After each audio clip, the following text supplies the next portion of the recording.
ceva cu adevărat. Nu am stat pe gânduri ce m-am dus și le-am luat. Mi s-a dat mult mai mult decât am cerut, dar nu mă pot opri să vreau din ce în ce mai mult. Oricât de greu mi-ar fi, niciodată n-am să obosesc. Să pun pe beat ceea ce simt, ce fac și ceea ce gândesc. N-am să încetez să ascult hip-hop. Asta simt că vreau să fac și ce simt, știu că e adevărat. Am fost un fraier că nu am știut, nu am profitat la maxim de ce adoram și de ce îmi era mai drag.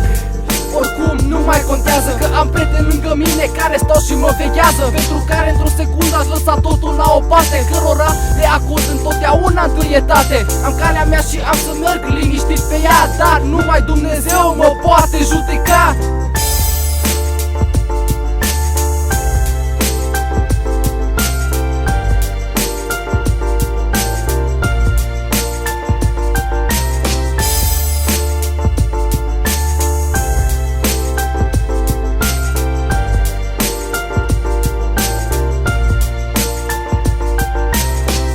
Am avut, am și voi avea, e iubirea pentru muzică și nimic altceva.